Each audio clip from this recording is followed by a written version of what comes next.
नमस्ते शरणार्थी, दोबारा स्वागत है मेरे चैनल में।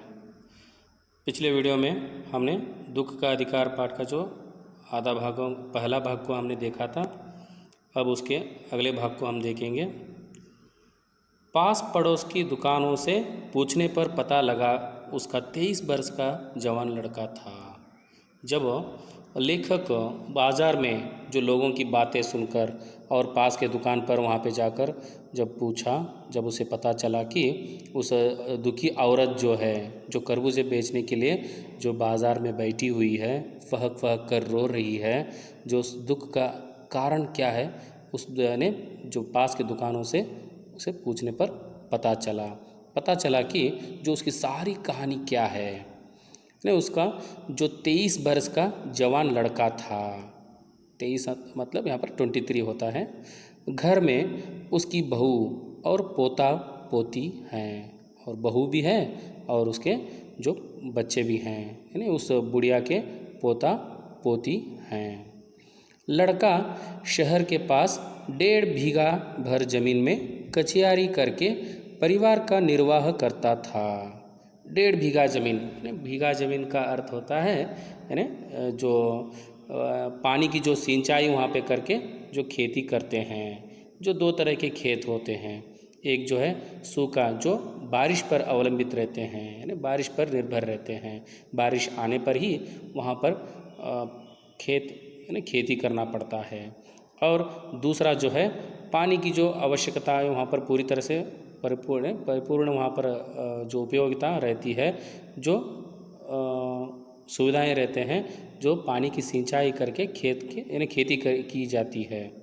और 1.5 बीघा भर ज़मीन में कचियारी करके परिवार का निर्वाह करता था। कचियारी का अर्थ होता है तरकारी या सब्जी उगाना। उस खेत में, उस ज़मीन में यानी तरकारी का यानी सब्जी लगाकर सब्जियां वहाँ पर उगाने का काम को जो वहाँ पर कचियारी कहा जाता है। जिस कचियारी इसके यानी जो इससे जो है काम करके जो है वह लड़का जो है परिवार का निर्वाह करता था। परिवार जो उसका जो निर्वाह मतलब जो उपजीवनी यानी गुजारा जो किया करता था, जीवन चलाया करता था उस सब्जियों को बेचकर। खरबूजों की डलियां बाज़ार में पहुंचाकर, जो खरबूजे जो कचियारी करके जो खरबूजे उगाया करता था, उन खरबूजों को यानी डलिया में डालकर, डलिया मतलब बास्केट, बैम्बू बास्केट जो कहते हैं, उस डलिया में डालकर बाज़ार ले जाकर उसको पहुंचाकर लड़का स्वयं सौदे के पास बैठ जाता था। स्वयं वो यानी बेचने के लिए वो बैठ जाता था। सौदा मतलब यहाँ पर बेचना या डील कहते हैं। कभी माँ बैठ जाती थी, कभी कभार जो अगर यानी कचहरी यानी खेत में वहाँ पे थोड़ा काम रहता है तो उस वक्त जो है उसकी माँ जो है वहाँ पर बेचने के लिए चली जाती थी। और लड़का परसों सुबह मुँह अंधेरी बेलों में, देखिए मुँह अंधेरी बेलों में से पके खरबूजे चुन रहा था।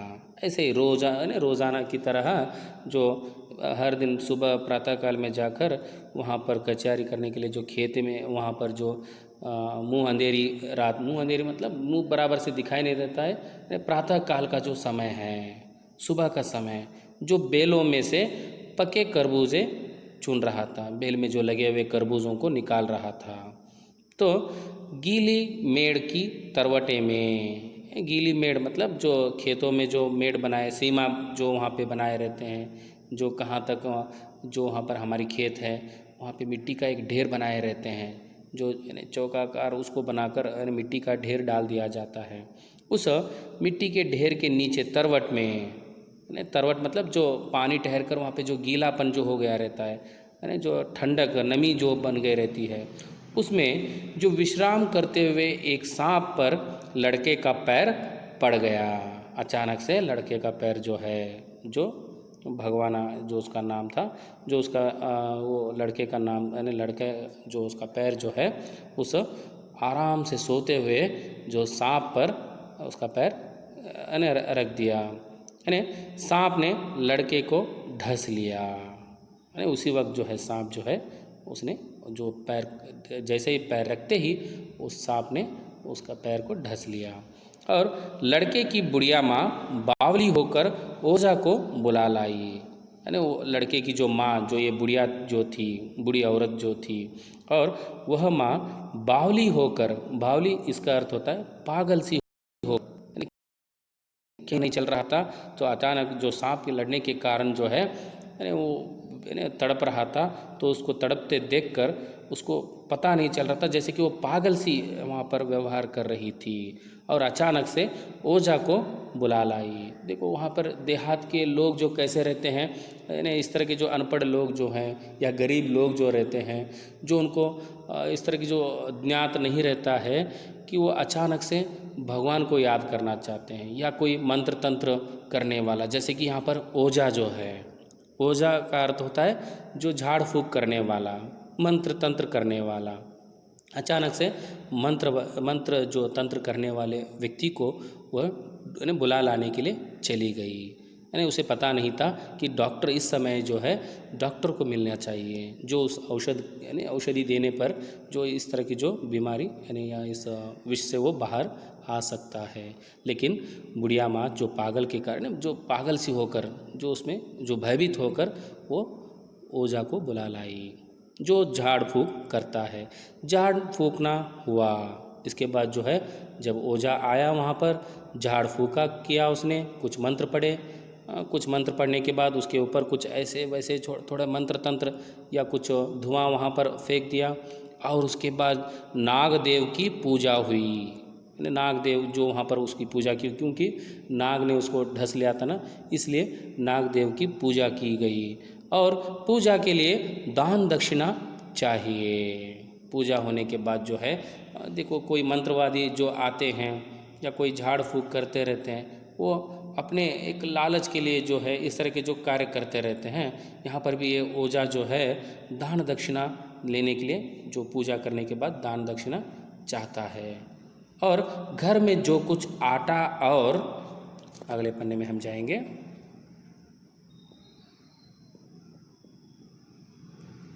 हाँ, आटा और अनाज था, दान दक्षिणा में उठ गया। जो कुछ भी वो दान दक्षिणा जो देना था, दक्षिणा देने में ही वहाँ पर आटा, अनाज, घर में जो कुछ भी जो अनाज था वो सब कुछ है ना दक्षिणा में चला गया।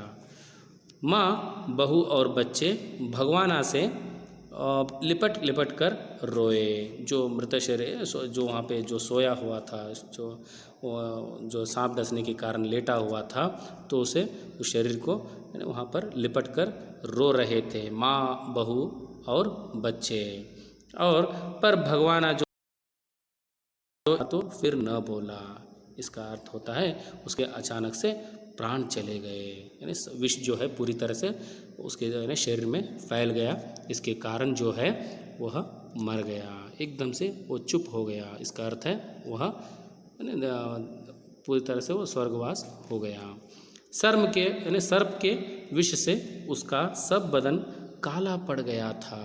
सांप के डसने के कारण जो है उसका पूरा शरीर जो है काला, पूरी तरह से काला पड़ गया था। वो शरीर, पूरे शरीर भर में उसका विष फैल गया था। जिंदा आदमी नंगा भी रह सकता है, परंतु मुर्दे को नंगा कैसे विदा किया जाए। जिंदा आदमी को नंगा भी रह सकता है, परंतु मुर्दे को नंगा कैसे विदा किया जाए। यानी मुर्दे को भी वहाँ पर, अगर मरे हुए व्यक्ति को इस तरह के साथ संवरने के लिए और उसको नए कपड़े लाकर उसको जैसे अंतिम यात्रा जो ये रहता है, इसलिए जो है वापस न आने की वहाँ पर विदा रहती है। इसलिए जो है नए कपड़े पहना कर उसको विदा करते रहते हैं। इस तरह की जो सोच वहाँ पे सोचने लगे, मैंने उसके लिए तो बजाज की दुकान से नया कपड़ा लाना ही होगा। इस मृत शरीर के लिए जो है, भगवाना के लिए जो मर गया है, उसके लिए बजाज की दुकान से, बजाज मतलब कपड़े की दुकान से जो वहाँ पर क्या है कपड़ा लाने के लिए नए कपड़े लाना हो गए। चाहे उसके लिए माँ के हाथों के छन्नी ककना ही क्यों न बिक जाए। अरे उस नए कपड़े के लिए, क्योंकि घर में जो सारा अनाज था, जो कुछ भी था, दान दक्षिणा में चला गया है। अब कुछ कपड़ा खरीदने के लिए उनके पास पैसे भी नहीं हैं। चाहे उसके लिए जो यानी क्या है वहाँ पर घर में जो माँ के हाथों की जो छन्नी ककना मतलब एक तरह के मामूली जेवर जो हैं, यानी उसको बेचने पर जेवर जो गहने जो कहते हैं उसको बेचने पर थोड़े कम पैसे ही वहाँ पर मिलते हैं। उसको बेचने के लिए क्यों ना वो तैयार हो जाए, इसलिए तैयार भी हो गए। और भगवाना परलोक चला गया, उस स्वर्ग यानी सिधार हो गया, यानी मर गया है। घर में जो कुछ चूनी बूसी थी, जो कुछ भी बचा कुचा था, सो उसे विदा करने में चली गई। बाप नहीं रहा तो क्या, यानी बाप पहले ही मर चुका है। उस बुढ़िया औरत का जो पति जो है चल बसा है पहले ही, जो इस बेटे के लिए जो विदा करने के लिए, उस मृत शरीर को जलाने के लिए और उसको अलविदा भेजने के लिए जो सब कुछ चूनी बूसी जब जो कुछ भी था उसके यानी परलोक यानी सॉरी विदा करने में ही सब कुछ चला गया। लड़के सुबह उठते ही भूख से बिलबिलाने लगे। अब घर में कुछ भी नहीं था खाने पीने के लिए और बच्चे तो भूख के कारण तड़पने लगे। दादी ने उन्हें खाने के लिए खरबूजे दे दिए, लेकिन बहू को क्या देती। बच्चों के लिए तो खाने के लिए खरबूजे दे दिए, लेकिन बहू को क्या देती। वो कितनी वहाँ पे खरबूजे खा सकते हैं, बच्चे भी कितने दिनों तक खरबूजे ही खाते रहेंगे, उससे ऊब जाएंगे। बहू का बदन बुखार से तवे की तरह तप रहा था। अरे उसे बुखार भी आ गया था, यानी जो पति के जाने के बाद जो है यानी उसके व्यथा में, उसके दुख में वो पूरी तरह से बेहोश हो गई थी और उसको बुखार आ गया था। अब बेटे के बिना बुढ़िया को दुवन्नी चवन्नी भी कौन उधार देता। अब जवान बेटा ही चला गया है तो उधार भी कौन देता। इसके लिए वह यानी बुढ़िया रोते रोते और आंखें पोंछते पोंछते यानी भगवान के बटेरे हुए यानी जो समेटे हुए खरबूजे डलिया में समेट कर बाजार की ओर चली। और चारा भी क्या था, यानी यहाँ पर जो है जो अंत में यानी अपने जीवन यानी अपने जो गुजारा जीवन का जो गुजारा चलाने के लिए, क्योंकि बहू भी वहाँ पर बीमार है, बच्चे भी भूख के कारण जो तड़प रहे हैं, यानी जीवन का निर्वाह करने के लिए वो इसलिए जो है क्योंकि वो गरीब है। अगर वो वहाँ पर खरबूजे नहीं बेचती तो परिवार कैसे वहाँ पर निर्वाह हो सकता है, उनका जीवन कैसे चल सकता है। इसलिए वो खरबूजे बेचने के लिए बाज़ार आई हुई थी। बुढ़िया खरबूजे बेचने का साहस करके आई थी, परंतु सिर पर चादर लपेटे, सिर को घुटनों पर टिकाए हुए फह फह कर रो रही थी। कल जिसका बेटा चल बसा, आज वह बाजार में सौदा बेचने चली है। हाय रे फत्तर दिल। इस तरह का जो सारी बातें जो हैं पास के दुकान से लेखक को सारी बातें पता चल गई। जो बुढ़िया जो है इस तरह की जो उसका जीवन कथा जो है, उसकी दुख की भरी कहानी को सुनकर वो बहुत ही दुख हो गए और अपने जो दिल को जो है पत्थर बनाकर, अपने मन में जो इतने सारे दुख रहकर भी वो खरबूजे बेचने के लिए आई है। और इस समय उसको लेखक को वो बात याद आती है, यानी उस पुत्र वियोगिनी के दुख का अंदाज़ा लगाने के लिए पिछले साल अपने पड़ोस में पुत्र की मृत्यु से दुखी माता की बात सोचने लगा। जो ऐसी और एक महिला थी जो अपने पुत्र मरने के कारण जो है, मृत होने के कारण जो है वो बहुत ही दुखी थी। ठीक इसी तरह जब ये बुढ़िया माँ जो यहाँ पर बुढ़िया जो दुखी है, उसी प्रकार वह संभ्रांत महिला पुत्र की मृत्यु के बाद 2.5 मास तक पलंग से उठ न सकी थी। यानी जो संभ्रांत महिला थी, वह संभ्रांत मतलब अमीर महिलाएं, जो सभी तरह के सुविधाओं से सज्जित वो महिला जो थी, वो गरीब नहीं थी, अमीर थी। यहाँ पे उस तरह की जो बातें लेखक सोचने लगा है। महिला पुत्र की जो मृत्यु के बाद 2.5 मास तक वह उठी नहीं थी, पलंग से उठी नहीं थी। 2.5 महीने तक वह पलंग पर लेटी हुई थी। अपना दुख मनाने के लिए उसको 2.5 मास तक वहाँ पे लगा था। उन्हें 15-15 मिनट बाद पुत्र वियोग से मूर्छा आ जाती थी। 15-15 मिनट के बाद जो है पुत्र को यानी वियोग दूर होने के कारण जो है वो हमें यानी याद करते ही उसे मूर्छा आ जाती थी, बेहोश हो जाती थी। और